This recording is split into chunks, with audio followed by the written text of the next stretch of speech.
Maoist పార్టీకి వరుస ఎదురు దెబ్బలు తగులుతున్నాయి. ఛత్తీస్గఢ్ జిల్లా బీజాపూర్ నేషనల్ పార్క్ అటవీ ప్రాంతంలో మరోసారి ఎన్కౌంటర్ జరిగింది.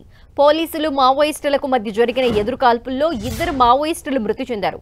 ప్రస్తుతం నేషనల్ పార్క్ అటవీ ప్రాంతంలో బలగాల కూంబింగ్ కొనసాగుతోంది.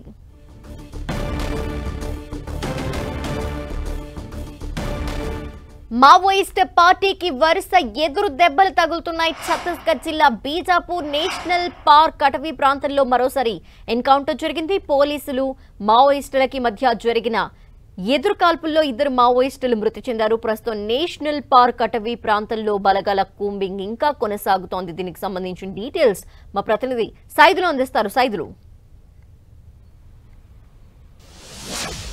ధనలక్ష్మి, మావోయిస్టులకు కోలుకోలను ఎదురు దెబ్బలు తగులుతున్నాయి. వరుస ఎన్కౌంటర్లతో వాళ్ళు కోలుకునే పరిస్థితి కూడా లేదు. ఎందుకంటే ఆల్ ఇండియా సెక్రటరీ నంబాల కేశవరావుతో సహా రాష్ట్ర కమిటీ సభ్యులు పూర్తి స్థాయిలో వారం రోజుల వ్యవధిలోనే 14 మంది మైగా మావోయిస్టులు వరుస ఘటనల్లో ప్రాణాలు కోల్పోయిన పరిస్థితి ఉంది. చాలా కీలకమైనటువంటి నేతలు. ఎందుకంటే మావోయిస్టు పార్టీ అగ్రనేత నంబాల కేశవరావు, ఆ తర్వాత సుధాకర్ నిన్న అదే నేషనల్ పార్క్ లోను, ఇప్పుడు నిన్న జరిగినటువంటి ఎన్కౌంటర్ లో కూడా ఆదిలాబాద్ జిల్లాకు చెందినటువంటి భాస్కర్, ఆడేళ్ల భాస్కర్ కూడా మృతి చెందడం జరిగింది. ఇప్పుడు చూసుకున్నట్లయితే మరో 2 కూడా అదే స్థానంలో, అంటే నేషనల్ పార్క్ ప్రాంతంలోనే AK-47 ఆయుధాలతో, ఆటోమేటిక్ ఆయుధాలతో అదే పార్కులో ప్రాణాలు కోల్పోతున్న పరిస్థితి. వరుస ఘటనలతో మావోయిస్టుల్లో ఎదురు దెబ్బలో కోలుకోలేని షాక్ తగులుతుందని కూడా చెప్పుకోవచ్చు. ఎందుకంటే మనం వరుస ఘటనలు చూస్తూనే ఉన్నాం.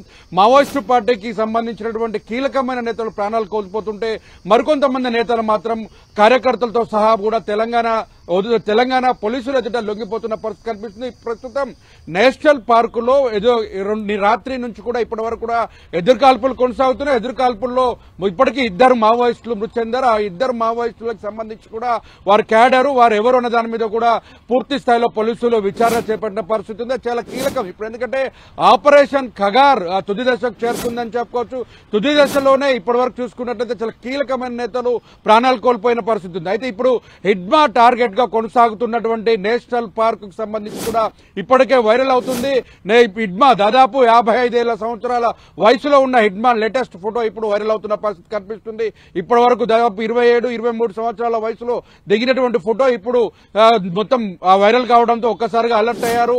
ఆయన ఇప్పుడు ఎలా ఉంటున్నారు అనే దాని మీద ఫోటోతో పూర్తిగా లొంగిపోయినటువంటి మావోయిస్టులను పూర్తి స్థాయిలో మావోయిస్టు కేంద్రాలకి బలగాలు ఎక్కడ ఉన్నాయి, నేషనల్ పార్క్ లో వాళ్ళ స్థావరాలు ఏంటి అనే దాని మీద లొంగిపోయినటువంటి మావోయిస్టులు ఇచ్చినటువంటి సమాచారం మేరకు బస్తర్ ఫైటర్స్ పేరుతో నేరుగా ఆపరేషన్ ఖగార్ కొనసాగుతుంది. ఆపరేషన్ ఖగార్ కొనసాగడంతో పాటు నిన్న రాత్రే ఛత్తీస్గఢ్ సీఎం మొత్తంగా విష్ణుదేవ్ సాయి పూర్తిగా కేంద్ర హోంమంత్రి అమిత్ షాను కూడా కలవడం జరిగింది. ఛత్తీస్గఢ్ లో జరుగుతున్న ఆపరేషన్ ఖగార్ లో జరుగుతున్నటువంటి భారీ ఎన్కౌంటర్ లో సత్ఫలితాలు ఇస్తున్నాయని కూడా చెప్పడంతో పాటు దాదాపు 13,000 కోట్ల రూపాయలు కూడా నిధులు ఇచ్చినట్టుగా మనకు అందుతున్న సమాచారం. మొత్తంగా కీలకంగా తుది దశకు చేరుకున్నటువంటి ఈ ఎన్కౌంటర్ లో ఛత్తీస్గఢ్ ముఖ్యమంత్రిని కేంద్ర హోంమంత్రి అమిత్ షా కూడా అభినందిస్తూనే ఆ ఆపరేషన్ తుది దశకు చేరుకోవాలి. కొద్ది రోజుల్లో సమయం వ్యవధిలోనే పూర్తిగా మావోయిస్టు రహిత దేశంగాను, మావోయిస్టు రహిత ఛత్తీస్గఢ్ ప్రభుత్వంగా ఉండాలంటూ కూడా ప్రశంసించినట్టుగా మనకు అందుతున్న సమాచారం అవుతుంది. మొత్తంగా చూసుకున్నట్లయితే దాదాపు ఏడాది కాలంలోనే 1428 మంది పైగా మావోయిస్టులు ఎన్కౌంటర్ లో కోల్పోయారంటూ కూడా ఒక నివేదికను ఛత్తీస్గఢ్ సీఎం కేంద్ర హోంమంత్రి కూడా అందజేసిన పరిస్థితి. ప్రస్తుతం నేషనల్ పార్క్ కు సంబంధించి మనం చెప్పుకోవచ్చు అంటే నేషనల్ పార్క్ దాదాపు 100 కిలోమీటర్ల దూరంలో ఉంటుంది. ఆ 100 కిలోమీటర్ల దూరంలో ఉన్న నేషనల్ పార్క్ లోనే మావోయిస్టు పార్టీలకి సంబంధించిన పార్టీ బలగాలు, కీలకమైన నేతలు హిడ్మాతో సహా అక్కడే ఉన్నారంటూ కూడా అందుతున్న సమాచారం. అందులో భాగంగానే దాదాపు 20,000 మంది పైగా మొత్తం పెద్ద ఎత్తున కూడా నేషనల్ పార్క్ ను చుట్టుముట్టాయి. 24 గంటల పాటు కూడా కూంబింగ్ కొనసాగుతున్న నేపథ్యంలో చక్రబంధంలో ఇరుక్కున్న మావోయిస్టులు ఎటువైపు వెళ్లినా కూడా, ఎటు కదిలినా కూడా ప్రాణాలు కోల్పోయే ప్రమాదం ఉన్న నేపథ్యంలో ఒక్కసారిగా ఆ ప్రాంతంలో ఉన్నటువంటి మావోయిస్టులు తలదాచుకునే ప్రయత్నం కొనసాగుతుంది. ఇప్పటికే మారువేషంలో బయటకు కొంతమంది వెళ్తున్న పరిస్థితి ఉంది. ధనలక్ష్మి, మొత్తంగా ఎంతమంది బలగాలు కూంబింగ్ నిర్వహిస్తున్నాయి అక్కడ?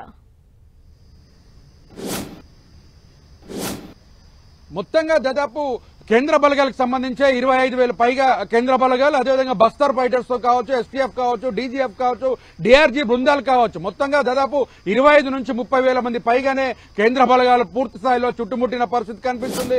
వందల సంఖ్యలో ఉన్న మావోయిస్టులను హతమార్చడం కోసం వేల సంఖ్యలో జవాన్లు కేంద్ర బలగాలు చుట్టుముట్టడంతో ఒక్కసారిగా ఉక్కిరి బిక్కిరి అవుతున్న పరిస్థితి.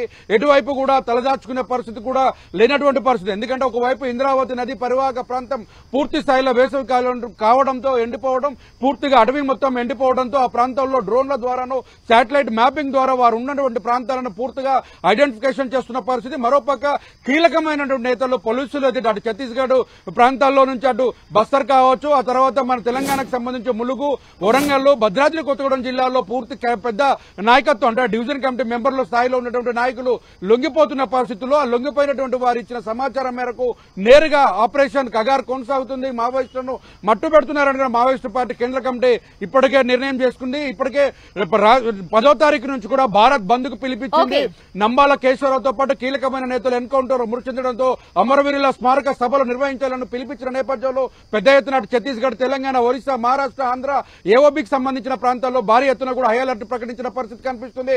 మొత్తం కూడా ఆ ప్రాంతాల్లో వేల సంఖ్యలో పోలీసు బలగాలు అనుమానిత వ్యక్తులను అదుపులో తీసుకుంటున్న పరిస్థితి కనిపిస్తుంది. ఏదేమైనా నేషనల్ పార్క్ లో మరికొంతమంది ప్రాణాలు కోల్పోయే అవకాశాలు కనిపిస్తుంది. థాంక్యూ సైదులు.